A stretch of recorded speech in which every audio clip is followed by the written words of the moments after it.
세계에서 어떤 도시든 살면서도 복잡하는 교통이 맨날 보이게 마련이다. 자동차들, 버스들, 여러 가지 교통수단 100대 전대가 여기저기 왔다 갔다 하는 것을 날마다 볼 수 있다. 하지만 이 교통수단들의 대부분이 자기 눈앞에서 있는, 사실 자기 눈 아래에서 있는 작지만 중요한 세부를 하나 갖고 있는데 주의를 환기시키지 않다. 이 세부는 배기구다. 이 작은 세부가 나에겐 왜 중요했을 건가? 라는 질문에 꽤 생각날 수 있다.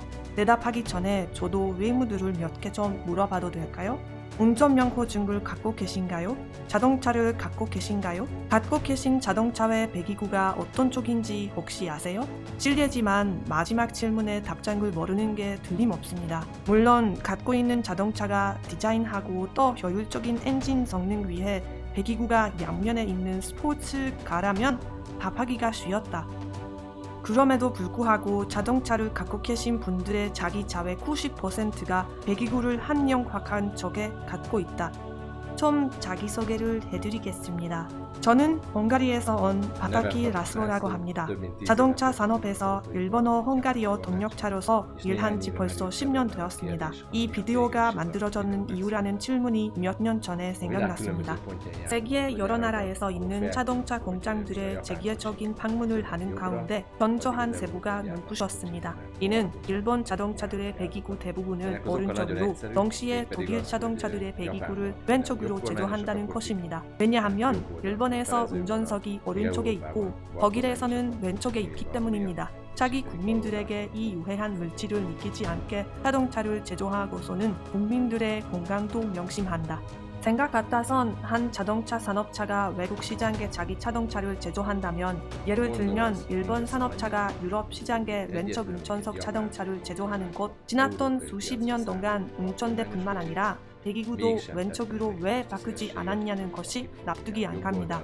이렇게 생각하면 배기구가 아직까지도 오른쪽에 남아있어서 외국인 소비자들이 보도에 산책하거나 버스 정류장에 기다리면서 유해한 물질을 마로 들어 마십니다. 물론 이 문제의 이유를 저도 깊이 생각하고 살펴봤는데 합리적인 설명을 2개밖에 못 찾았습니다. 첫째 이유라는 배기구에서 나가는 유해한 물질들이 어떤 방향에 나가야 하는 자세한 제조업체 사양이 없다는 것이다. 그만큼 왼쪽으로, 오른쪽으로, 양쪽으로나 가운데에 나가 시킬 수 있는 뜻이다.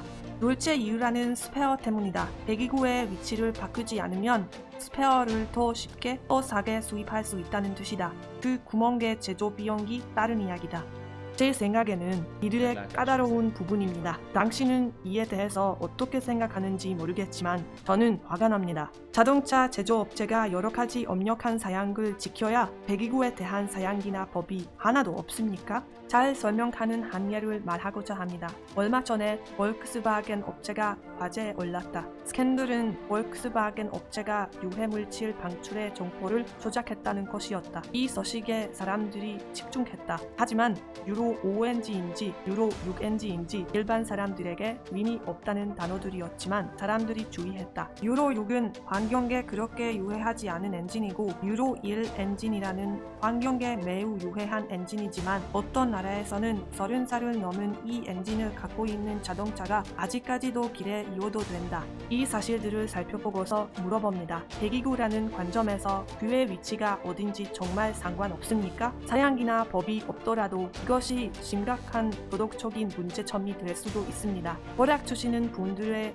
책임이 한 것이고 생산의 책임자들의 이것은 인간들의 건강에 위험하다는 생각을 한 번도 안 하셨습니까? 우리나라에서 얼마 전에 스즈키 제조 회사가 스즈키 우리 자동차라는 구호를 사용했다. 제 생각에는 한 붙이는 말이 필요합니다. 스즈키 우리 자동차이기 때문에 헝가리 사람들에게 자동차 건설을 바꾸지 않고 다른 나라의 국민들이 유해한 물질을 바로 들어 마셔도 되고 우리나라의 국민들에게만 요구하는 대로 자동차를 제조한다는 말을 또 붙이면 좋겠습니다. 저는 엄청 화가 나는 게 업체들이 우리 가족을, 우리 아들을, 우리 친구들을 우리 이웃 사람들을, 그리고 저도 이렇게 쉽게 바보 취급합니다. 이 상황을 생각해보세요. 한 오래된 버스가 정류장에서 서 있고 대기구가 왼쪽에 아니라 오른쪽에 유해한 물질을 방출한다. 운전자 쪽에 아니라 보도에 걸어가는 국민들 쪽에 방출한다. 그것이 괜찮습니까? 아래에 있는 사람이 아이들이라는 물질을 들어 마신다. 어느 아침에 우리 가족은 유치원에 가는 길이었습니다. 한 미국 자동차가 길 옆에 서서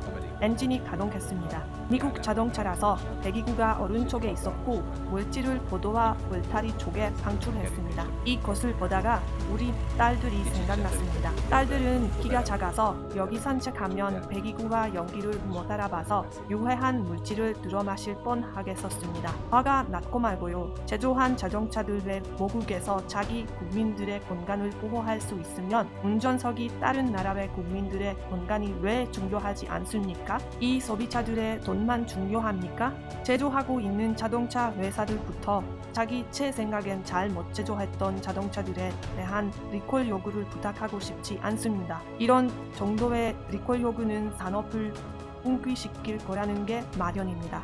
하지만 이제 제조를 시작하는 제품을 이렇게 팔지 말라는 부탁을 할 수 있습니다.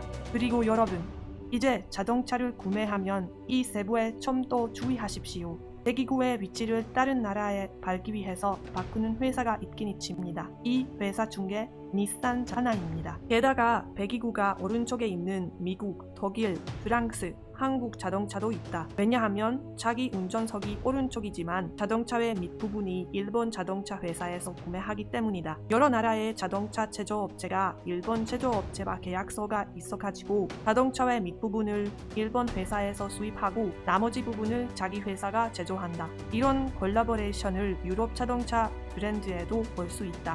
마지막으로는 이제까지 보고 들어보셔서 감사하고 이렇게 이 주제에 관해서 함께 전략적으로 사색할 수 있어서 고맙습니다. 앞으로 다음의 외문에 대해서 좀 깊이 생각하기를 시작하면 좋겠다고입니다. 운전석이 왼쪽이면 배기구가 왼쪽에 있고 운전석이 오른쪽이면 배기구도 오른쪽에 있는 것이 왜 필수적이지 않습니까? 이 문제에 대해 사양기나 법이 왜 없습니까? 책임자와 허락 주신 분들이 누구입니까? 미래에 이렇게 제조하지 않는 자동차 위해서 어떤 행동을 하면 좋겠습니까? 첫걸음을 우리가 소비자들, 이용자들, 거주자들, 보행자들이 이 주제를 화제에 올리는 것으로 할 수 있습니다. 할 수 있는 만큼 많은 사람들에게 알리면, 사람들에게 설명해주면 이 문제에 대해 회사들이 다시 모르는 척 할 수 없을 것입니다.